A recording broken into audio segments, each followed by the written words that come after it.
Multi-agent systems are the hot diagram right now. You have seen them. A box that says manager agent with arrows pointing to a researcher agent, a writer agent, a reviewer agent, all passing work between each other like a tiny org chart made of robots.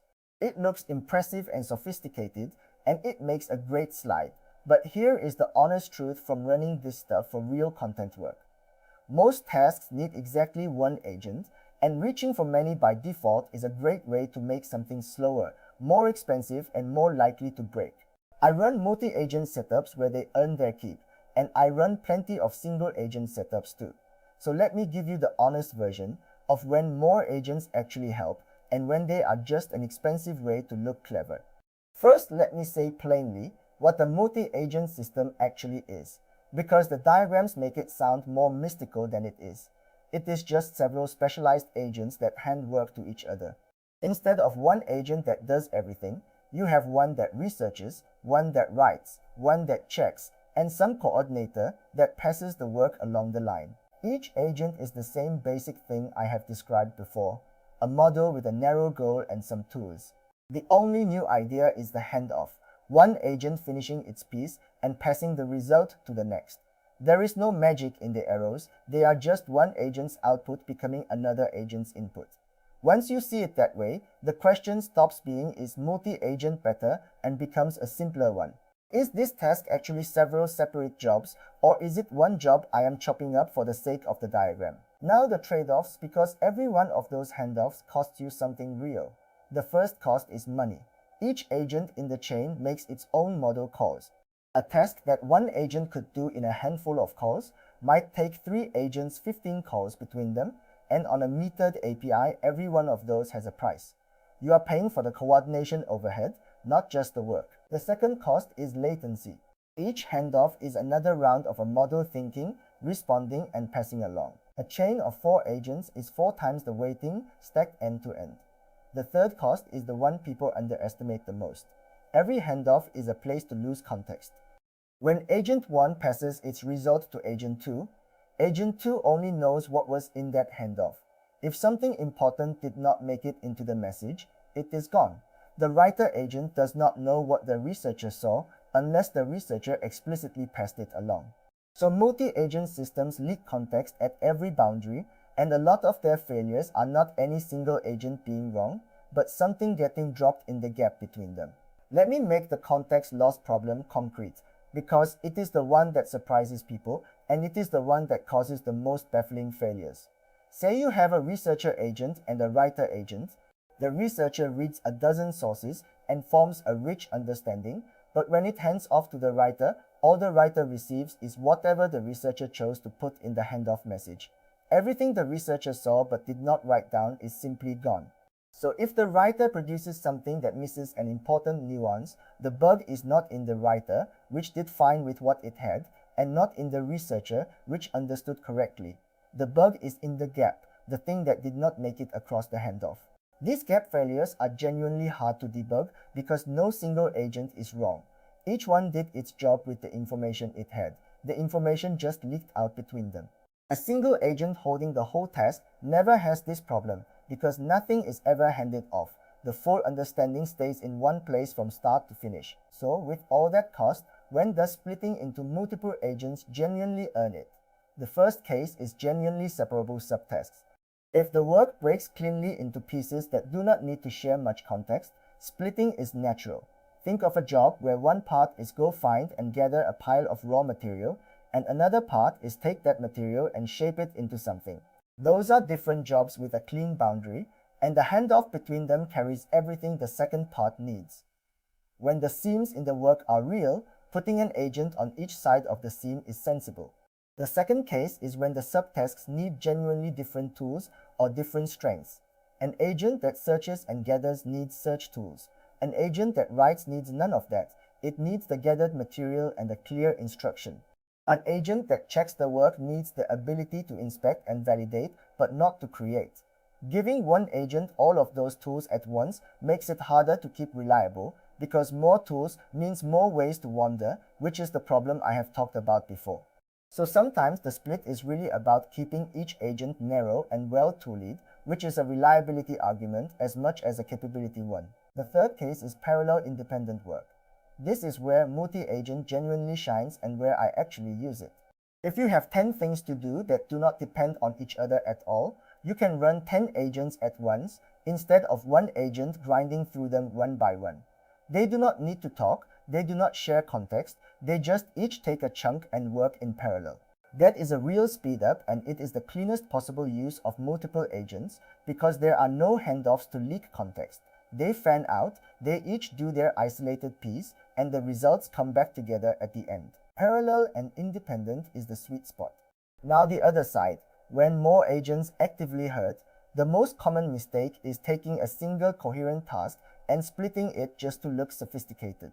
If the work is really one continuous thing where every part depends on understanding the whole, chopping it into agents that hand pieces back and forth does not make it better. It makes it worse because now you have introduced context loss at every boundary in something that needed the full context throughout. A task where the writer really needs to know everything the researcher saw in detail is a task where the handoff is a liability, not a feature. You would have been better off with one agent that holds the whole thing in its head from start to finish. There is a subtler way the oversplit version hurts, which is that it can actually make the output worse, not just slower. When you carve a coherent creative task into a researcher and a writer and a reviewer, each agent sees only its slice, and the result can come out disjointed because no single agent ever held the whole thing in mind with full understanding. A person writing a piece does the research and the writing with one continuous understanding, and that continuity is part of what makes the result coherent. Split it across agents and you lose that continuity at every seam. So the multi-agent version is not just more expensive to produce, it can produce a thing that reads like it was assembled by a committee that never spoke to each other, because in a sense it was. For genuinely creative or coherent work, one agent holding the whole task often produces a better result than 3 agents passing pieces, quite apart from the cost. The second way it hurts is debugging. One agent that misbehaves is something you can inspect. You read its log, you see what it did, you fix it. A chain of 4 agents that produced a bad result is much harder to diagnose, because the failure could be in any agent, or in any handoff between them, or in context that got dropped somewhere along the line.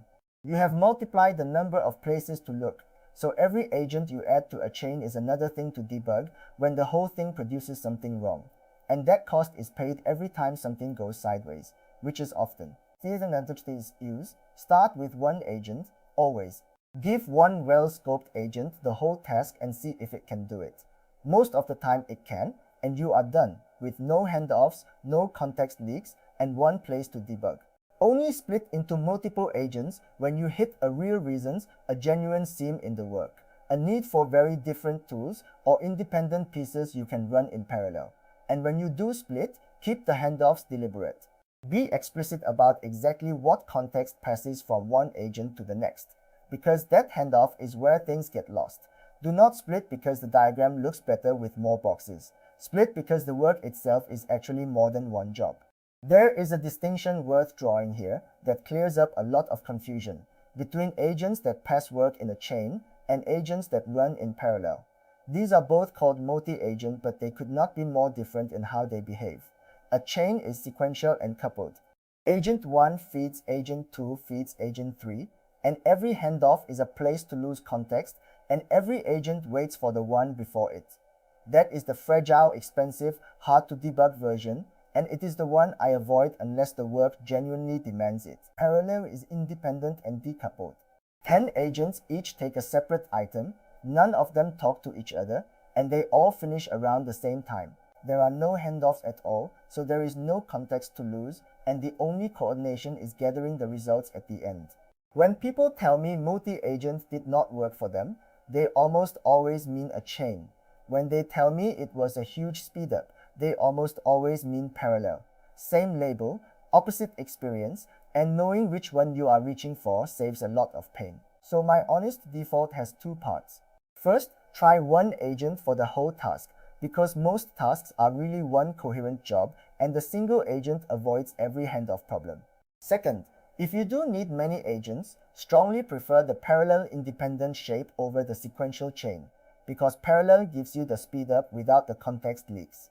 The elaborate manager and specialist chain, the one that makes the prettiest diagram, is the shape I reach for last and least because it carries every cost a multi-agent system can have and offers benefits that a single capable agent usually matches. Let me ground this in what I do.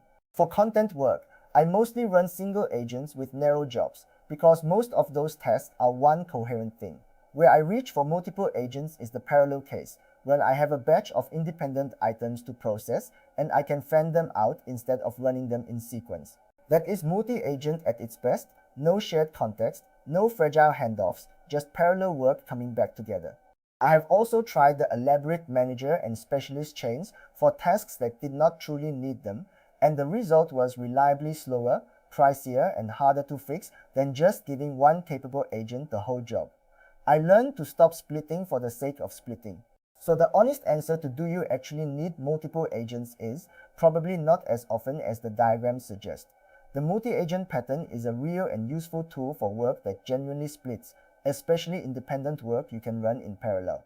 It is the wrong tool for a single coherent task you carve up to look advanced, because every handoff costs money, time, and a little bit of context, and those costs add up fast. Default to one agent, add more only when the work itself forces your hand. That is not a less ambitious approach. It is the one that actually ships systems you can run and trust. And if you take only one thing from this, let it be the order of operations. One agent first, always, because most tasks are one job and the single agent dodges every handoff problem there is. If the work genuinely splits, prefer running agents in parallel on independent pieces over chaining them in sequence, because parallel buys you speed without the context leaks. And treat the elaborate manager and specialist chain as the last resort it actually is, not the default the diagrams make it look like. The number of agents is not a measure of how serious your system is. The right number is the smallest number that does the job, and that number is one far more often than people expect. If you like AI explained by someone who has actually paid the bill for the fancy versions and gone back to the simple one, real systems with honest trade-offs, that is what I do here, so subscribe and follow along. Thanks for watching, and I will see you in the next one.